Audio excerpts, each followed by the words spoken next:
नमस्कार, जय हिंद।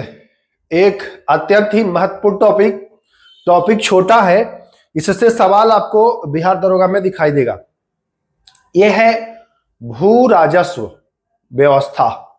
इसमें तीन चार चीजें मुख्य रूप से पढ़नी है: रैयतवाड़ी, महालवाड़ी, स्थायी बंदोबस्त। इसके अलावा भी कुछ छोटे छोटे पॉइंट्स हैं जो पढ़ने हैं। इस वीडियो को देखने के बाद फिर आप भू राजस्व व्यवस्था से एक भी सवाल नहीं छोड़ेंगे और बिल्कुल कहानी की तरह इसको आप समझ पाओगे। तो सबसे पहले जान लीजिए कि ये भू राजस्व व्यवस्था कब आया, कैसे आया, पूरा सिस्टम आपको ये पता होना चाहिए। आपको पता है कि 1757 प्लासी का युद्ध जब हुआ, जिसमें अंग्रेज विजयी हो गए, जीत गए। उसके बाद मीर जो कासिम है, इसने अंग्रेजों को दे दिया अधिकार कि चलो इतने क्षेत्र में लगान वसूलो। मीर जाफर ने भी कुछ में दे दिया। इसके बाद ठीक हो जाता है बक्सर का युद्ध। बक्सर का युद्ध भी जब समाप्त होता है, अंग्रेज विजयी होता है, उसके बाद भी इसको लगान वसूलने का अधिकार मिल गया। लेकिन आपको याद होगा 1765 से 1772 बंगाल में जब द्वैध शासन लगा, इसमें द्वैध शासन में इनको राजस्व का तो अधिकार था, लेकिन इतना भ्रष्टाचार हो गया कि ये लोग उसको संशोधन करना चाहते थे, सुधार करना चाहते थे। और जब वही सुधार करते हैं तो हमको ये सब चीजें पढ़नी है। यहां तक बातें आपको समझ में आ जानी चाहिए बिल्कुल इजिली, ठीक ना? क्योंकि हमने आपको प्लासी का युद्ध भी पढ़ा दिया है, बक्सर का युद्ध भी पढ़ा दिया है, तो सब कुछ आप अवगत हैं सब चीजों से। आते हैं, पहला तो यही प्रश्न पूछता है कि भू राजस्व जो व्यवस्था है, इसमें आप द्वैध शासन को कैसे देखते हैं। यानी कि सीधा सवाल पूछेगा कि भाई द्वैध शासन कब से कब तक, सीधा यही पूछेगा।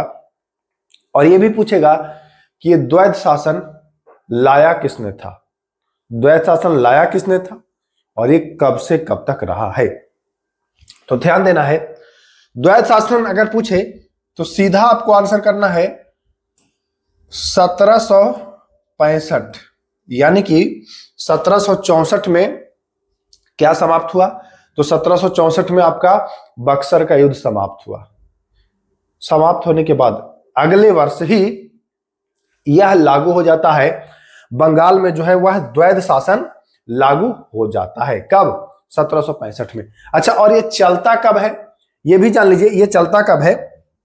तो 1765 से 72 तक। तो ये भी ध्यान देना है, कभी ऐसे ना पूछ दे कि ये कब से कब तक चला। तो 1765 से 1772 तक यह चला है द्वैध शासन। बंगाल में द्वैध शासन कब लागू हुआ? सीधा प्रश्न आपसे पूछा जाएगा कि बंगाल में द्वैध शासन जो है वह कब लागू हुआ, तो आपको बताना है कि 1765 से 1772 तक ये चला था। इसके बाद ये समाप्त हो जाता है। अब ये जरा बताइए कि द्वैध शासन लागू किसने किया? तो भाई उस समय जो रहा होगा वही लागू करेगा। तो आपको याद होगा जब आप प्लासी का युद्ध पढ़ रहे थे तो रॉबर्ट क्लाइव पढ़े थे ना, रॉबर्ट क्लाइव। तो वही रॉबर्ट क्लाइव ने ही इसको लागू किया था। किसने लागू किया था? रॉबर्ट क्लाइव, ठीक ना? तो बंगाल में जो द्वैध शासन लागू किया गया है किसके द्वारा? रॉबर्ट क्लाइव के द्वारा। 1765 से 1782 तक, 72 तक। ठीक, यहां तक क्लियर है। अब यहां लेकिन इस पीरियड में ना इतना ज्यादा भ्रष्टाचार हुआ कि ये कहे कि नहीं, ऐसे नहीं काम चलेगा। तो बहुत ज्यादा भ्रष्टाचार हो रहा है। अब इन्होंने जो है बंदोबस्त लाना शुरू किया। उसी क्रम में आएगा एक पंचशाला बंदोबस्त। यह 5 साल के लिए आता है। कब? 5 साल के लिए। यानी कि 62 लिख दिया हो ना, 72 हो गया यहां पर। पंचशाला बंदोबस्त जो है यह आपका आ जाएगा 1700, मैं यहां पर ऐसे लिख देता हूं, 1772 से और 77 तक। जान ही रहे हैं कि पंचसाला है तो 5 साल तक चलेगा, कोई दिक्कत नहीं ना। पंचसाला बंदोबस्त 1772 से 77 तक, कोई दिक्कत नहीं है, पंचसाला बंदोबस्त। इसके बाद एक और आ जाता है सालाना बंदोबस्त। पंचसाला बंदोबस्त 5 साल तक चलता है, फिर समाप्त। फिर आता है एक सालाना बंदोबस्त, ये एक एक साल का रहता है। तो ये 77 से चलेगा, ये चलेगा 1777 से चलता है ना। ये एक एक साल का रहता है, एक एक साल में समाप्त होता है। ये सब भू राजस्व से ही संबंधित है, वसूलने का अधिकार। तो पूछे कि पंचसाला बंदोबस्त कब आया, तो 72 में। सालाना कब आया, 77 में। बोर्ड ऑफ रेवेन्यू कब आया, बोर्ड ऑफ रेवेन्यू ये भी पूछता है यार, रेवेन्यू बोर्ड। तो रेवेन्यू बोर्ड भी आया था इसी क्रम में, और यह आया था 1786 में, है ना। ये कब आया था, तो ये आया था 1786 में, ध्यान रखिएगा। रेवेन्यू बोर्ड जो है यह आया है 1786 में। अच्छा, अगर इसका पीडीएफ चाहिए आपको बोर्ड का, तो पीडीएफ आपको मिल जाएगा, परेशान मत होइए। पीडीएफ के लिए एक अलग से ग्रुप बना हुआ है, वीडियो के डिस्क्रिप्शन में चेक करिएगा, आपको मिल जाएगा। चलिए, तो यहां तक आप देख लिए द्वैत शासन 65 से 72, रॉबर्ट क्लाइव। इसके बाद हम देखे हैं पंचसाला 72 से 77। फिर देखा हमने सालाना 77 से एक एक साल का था। फिर हमने देखा बोर्ड ऑफ रेवेन्यू जो 1786 में आया है। लेकिन इन सब से काम नहीं चल रहा था, इन सब से काम नहीं चल रहा था। 1786 में आ जाता है कॉर्नवालिस, लॉर्ड कॉर्नवालिस। यह भी सोचा कि कुछ अलग करे, नया करे। अब ये आता है और इस्तमरारी बंदोबस्त, इसी को स्थायी बंदोबस्त भी कहते हैं। जरा सा ध्यान दीजिएगा, कभी कंफ्यूजन ना पालना पड़े। इसी को क्या कहा जाता है, स्थायी बंदोबस्त, है ना। इसी को कहा जाता है स्थायी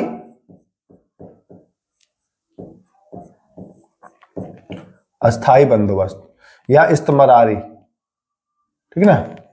तो ये ध्यान रखिएगा, पूछे कभी इस्तमरारी बंदोबस्त कौन लाया था या अस्थाई बंदोबस्त कौन लाया था, तो बताएंगे कॉर्नवालिस। हम लोग एक एक विशेष पढ़ेंगे, अभी एक एक टॉपिक को उठाएंगे, पढ़ेंगे। आगे ये आया था 1793 में, बस मोटा मोटी अभी जान लीजिए, फिर आगे ले चलेंगे। उसी क्रम में एक और आता है रैयतवाड़ी, ठीक ना, और एक आता है महालवाड़ी। ये तीनों पर मुख्य रूप से हमारा फोकस रहेगा, इस्तमरारी यानी स्थायी, रैयतवाड़ी और महालवाड़ी। ये तीनों हम लोग डीप में पढ़ते हैं। तो आ जाइए, हम लोग आते हैं नेक्स्ट पेज पर और पढ़ते हैं इस्तमरारी या अस्थाई बंदोबस्त। ठीक, आइए, सबसे पहला पॉइंट तो इसका यही बनता है कि भैया अस्थाई बंदोबस्त लाया कौन था। मैंने बता दिया कि लॉर्ड कॉर्नवालिस आता है 1786 में, 1793 में ये स्थायी बंदोबस्त लाता है। तो लाने वाला अगर पूछे तो बताएंगे कि भाई लाया तो है कॉर्नवालिस, है ना,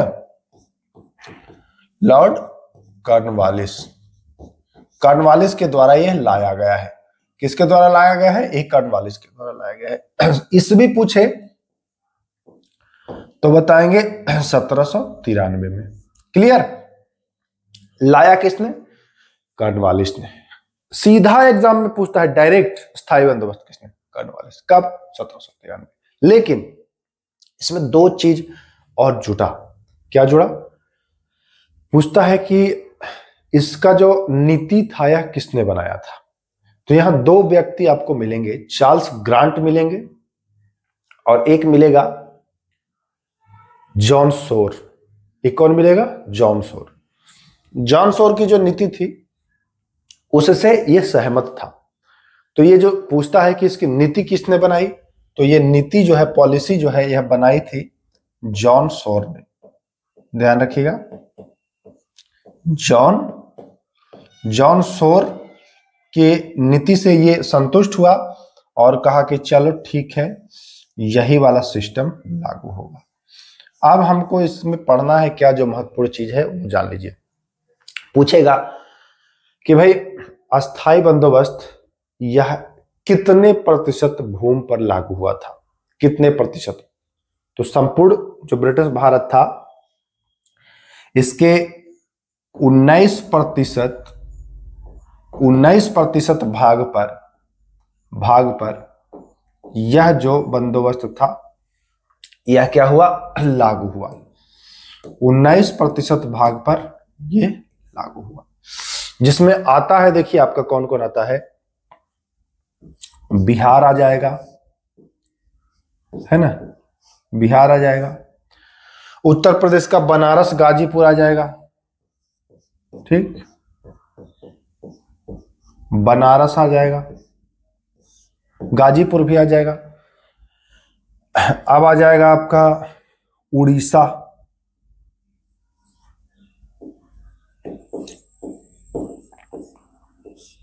उड़ीसा आ जाएगा, है ना, यूपी आ गया, बिहार आ गया। यूपी का देख ही रहे आप, बनारस, गाजीपुर, बिहार, उड़ीसा आ गया। बंगाल का भी कुछ भाग आता है, इसमें कुछ भाग बंगाल का भी जो है वह आता है, ठीक ना। कुल मिलाकर के ये ध्यान रखना है कि आपको लगभग यह 19% भाग पर आता है। कितने प्रतिशत भाग पर आता है, तो यह लगभग 19% भाग पर यह आता है। ये आपको दिमाग में बना लेना है कि भैया ये लगभग 19% भाग पर आता है। इसकी खासियत क्या क्या है, इस जो इस्तेमारारी या अस्थाई बंदोबस्त है इसकी खासियत क्या क्या है, ये भी जरा जान लीजिए।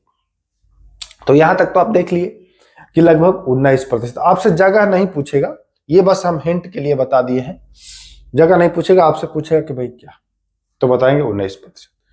इसमें सिस्टम क्या था, इसमें सिस्टम ये था अस्थाई बंदोबस्त। यहां पूछेगा कि स्थायी बंदोबस्त में जो लगान था यह किससे वसूला जाता था, कितना वसूला जाता था, यही सवाल आपसे पूछेगा। तो जो स्थायी बंदोबस्त था इसमें लगान जो था ना यह जमींदारों से वसूला जाता था। किससे, डायरेक्ट किसान से इसको मतलब नहीं था, भाई जमींदार हैं हम जमींदार से वसूलेंगे। तो इसमें जो लगान वसूला जाता था, क्या लगान जो वसूला जाता था, ध्यान रखेंगे, इसमें जो लगान था यह जमींदार से वसूला जाता था। किससे, जमींदार। इसमें जो लगान था वो जमींदार से वसूला जाता था। कितना वसूला जाता था, तो कुल लगान का जो, अच्छा देखिए होता क्या था कि ये तो जमींदार से लेता था, लेकिन जमींदार किससे लेता था, किसानों से लपेटता था ना। तो कहा गया कि भाई जो आप वसूलेंगे कुल लगान का 10/11 भाग जो है यह हम ले लेंगे, 1/11 आप रखिएगा। तो लगान का 10/11 भाग, लगान का 10/11 भाग जो है यह वसूला जाता था, ठीक ना। 4.25 करोड़, जी हाँ 4.25 करोड़ रुपया वार्षिक लगान तय किया गया कि चलो ये, लेकिन जो जमींदार थे ना बहुत 13 करोड़ रुपया वो वसूलते थे, देना था 4.25 करोड़, बाकी सब तो रख लेते थे। जमींदारों को बहुत फायदा हुआ इसमें। इससे एक फायदा और हुआ कि भूमि का जो असली मालिक था वो जमींदारों को मान लिया गया, है ना, कि भाई जमींदार जो है वही भूमि का असली मालिक है, वो बेच सकते हैं, खरीद सकते हैं। तो जमींदारों को इससे बड़ा लाभ हुआ। यह स्थायी बंदोबस्त ये समझ लीजिए कि जमींदारों के लिए जो है यह वरदान साबित हुआ है। किसके लिए, जमींदारों के लिए स्थायी बंदोबस्त ये जो है वो वरदान साबित हुआ है, क्योंकि भाई आपको जमीन का मालिक मान लिया गया। पहले तो ये होता था, जैसे दो नाम हमने लिया था ना, एक चार्ल्स ग्रांट लिया था और एक लिया था जॉन सोर। तो जॉन सोर यही कहा था कि मालिक उन्हीं को रहने दीजिए, और ग्रांट कहता था कि नहीं, मालिक सरकार होती है, जमीन का मालिक सरकार है, लेकिन कर वालिस जो था वो कहा कि नहीं, सरकार और कर मालिक नहीं है, मालिक वही रहेंगे, वो अपना, हमको पैसा से मतलब है, जमीन हम थोड़ी ले जाएंगे यहां से उठा के, नहीं ले जाएंगे, हमको पैसा से मतलब है, ये सिस्टम होना चाहिए। ठीक, तो ये है। अब पूछता है, सबसे पहले तो यही जान लीजिए कि ये लागू कब हुआ था भाई, कभी ये ना भूल जाए। तो ये लागू हो गया था 22 मार्च, अच्छा दिन भी ध्यान रखिएगा, 22 मार्च बढ़िया दिन है, जानते ही होंगे। 22 मार्च 1793 को यह जो है यह लागू हो गया है ना। 1793 को ये क्या हो गया है, तो ये लागू हुआ है। 19% भाग पर ये भी जान गए, है ना। जॉन सोर और एक और था, ग्रांट था, लेकिन प्रभावित किससे हुआ, जॉन सोर से। लगान किससे वसूला जाता था, जमींदार से। कितना वसूला जाता था, 10/11 भाग। कितने प्रतिशत क्षेत्रफल पर लागू हुआ, तो ये लागू हुआ था 19% भाग पर। इतना कोई दिक्कत है क्या, नहीं ना, इतना आपको कोई दिक्कत नहीं है। इसमें एक चीज ऐड हुआ था, जानते हैं क्या, सूर्यास्त कानून आया था एक। क्या आया था, नोट कर लीजिए यहां पर, अगर पूछे कभी कि भाई सूर्यास्त कानून क्या था जी, है ना, सूर्यास्त कानून, ये क्या था सूर्यास्त कानून। देखिए, जमींदारों को तो लगान का दे दिया गया जिम्मा, ठीक है, लेकिन यह भी बता दिया गया कि देखो, जिस डेट तक, एक वर्ष में 4.25 करोड़ रुपया कुल मिलाकर के देना है, आखिरी डेट के सूर्य अस्त होने तक अगर आपने लगान नहीं जमा किया, जैसे 1 साल का डेट मिला आज से लेकर के अगले साल तक, आखिरी दिन जो डेट है उसके सूर्य अस्त होने तक अगर आप नहीं जमा करते हैं लगान, तो आपका जो है वह जमीन जायदाद सब नीलाम हो जाएगा। ठीक, तो ये सूर्यास्त कानून भी अगर पूछे कभी तो ये बता दीजिएगा, 1794 इसी से संबंधित था। इसी का नाम है इस्तेमारारी। इतनी बातें क्लियर है, कोई दिक्कत नहीं, दिक्कत है। चले आगे चलते हैं अगले पेज पर। अगले पेज पर हम लोग देखेंगे रैयत बाड़ी, है ना। आइए, हमने स्थायी बंदोबस्त देख लिया, अब हम देखते हैं रैयत बाड़ी। रैयत बाड़ी, ठीक ना, रैयत बाड़ी देखते हैं। जैसे हमने स्थायी बंदोबस्त आसानी से आराम से पढ़ा, हम लोग रैयत बाड़ी भी पढ़ेंगे। स्थायी बंदोबस्त जहां आपने पढ़ा कि यह लगभग 19% भाग पर लागू हुआ, वहीं रैयत बाड़ी सर्वाधिक क्षेत्र पर लागू होगा, और यह लगभग कितना, 51% भाग पर यह लागू होगा। कितने प्रतिशत भाग पर, 51% भाग पर यह लागू होगा। ठीक, जहां स्थायी बंदोबस्त 1793 में लागू हुआ, यह लागू होगा 1792 में। ठीक ना, ये धीरे धीरे लागू होता है, एक ही बार लागू नहीं हो गया कि पूरे जगह पर, धीरे धीरे लागू हो जाता है।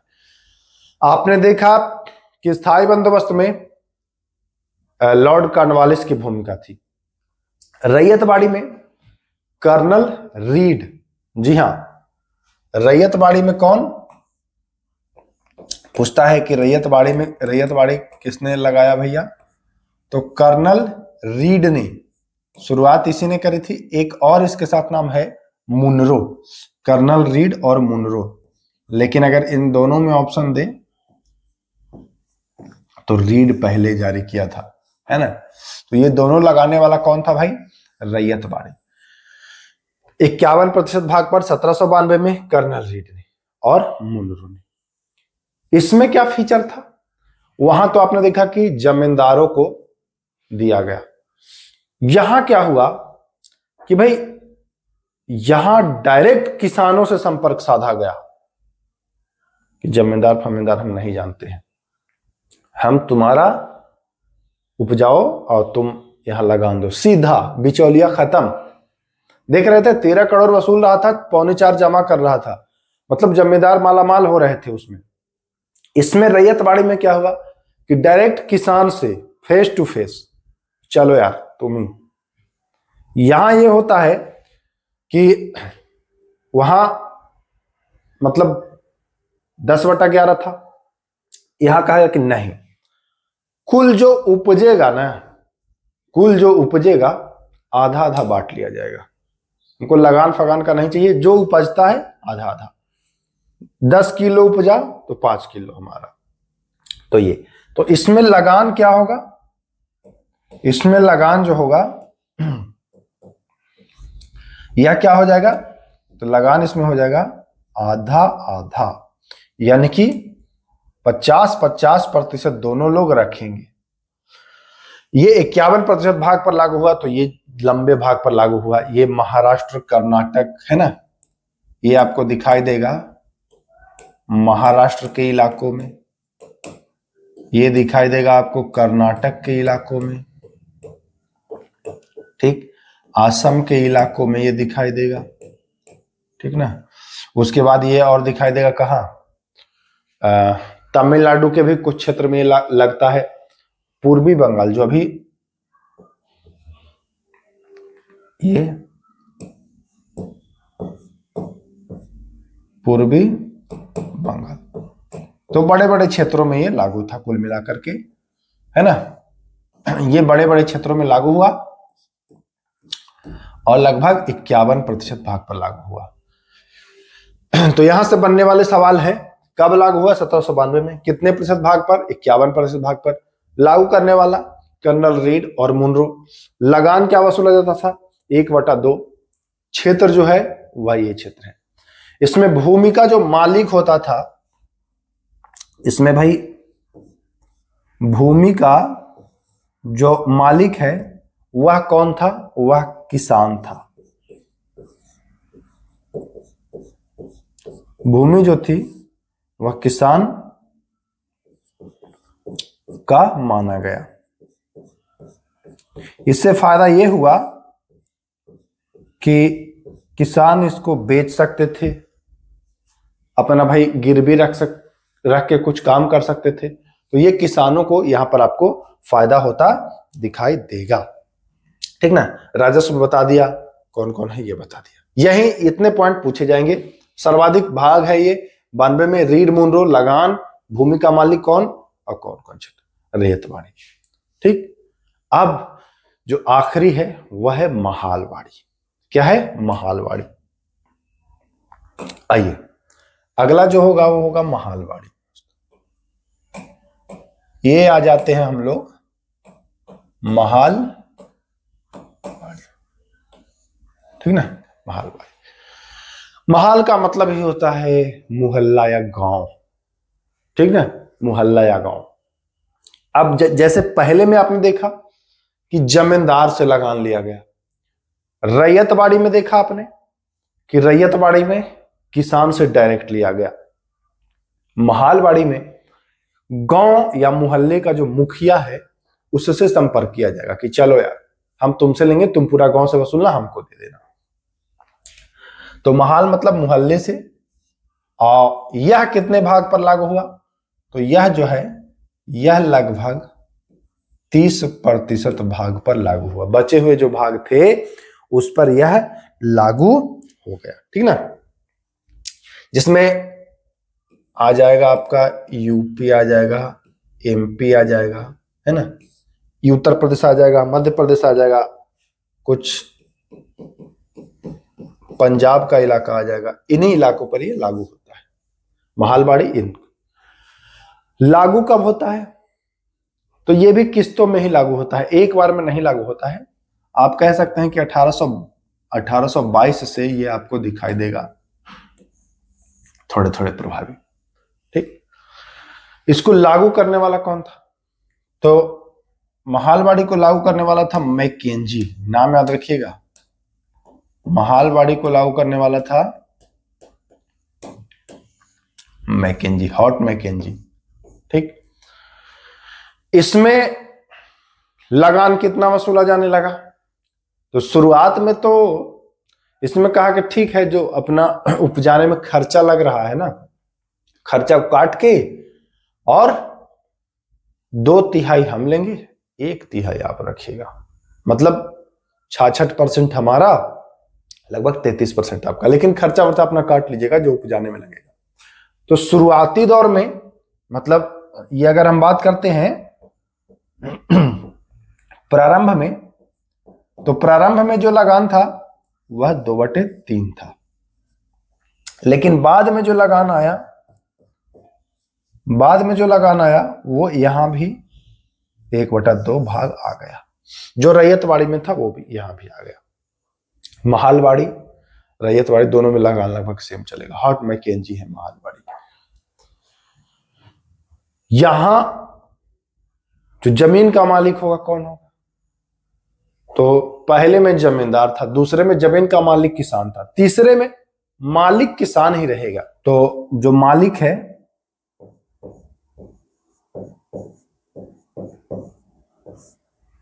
वह किसान को माना गया। किसको?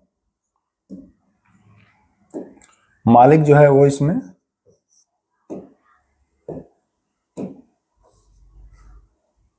किसान यहां भी जमीन को खरीद सकते हैं, बेच सकते हैं, मालिक यहां किसान है। तो यहां से क्या क्या याद रखना है? लागू किया मैकेंजी ईस्वी 1822। पहले 2/3 भाग लगता था, बाद में आधा आधा लगने लगा। मालिक माना गया किसान को। वसूलता कौन था? तो वसूलता था मुखिया, गांव का मुखिया वसूलता था। कितने प्रतिशत भाग पर? 30%। उत्तर प्रदेश, मध्य प्रदेश और पंजाब। तो तीनों आपको याद रखना है। अब हम तीनों को सीक्वेंस में लगा देते हैं।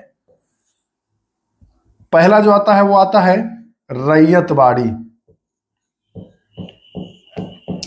भले आपने पढ़ा है स्थायी बंदोबस्त, लेकिन रैयतवाड़ी सबसे ज्यादा प्रतिशत भाग पर था ये, ठीक ना। ये 50% भाग पर था। 50 क्या है? 51% भाग पर था। एक मिनट भाई, ये 51% भाग पर था। आइए 1792 में मुनरो और रीड। दूसरे नंबर पर हम बता चुके हैं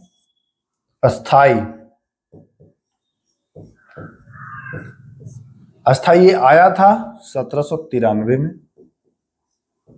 यह 19% भाग पर था। और जो तीसरा हमने पढ़ा, महालवाड़ी पढ़ा हमने, ये 1822 से हमने पढ़ा। मैकेंजी और ये 30% भाग पर। तो ओवरऑल हम लोग सब कुछ देख चुके हैं। कौन वसूलने का किसका अधिकार है, क्या है, सब कुछ हमने इसमें देख लिया है। देखिए हमने सब कुछ पढ़ लिया है।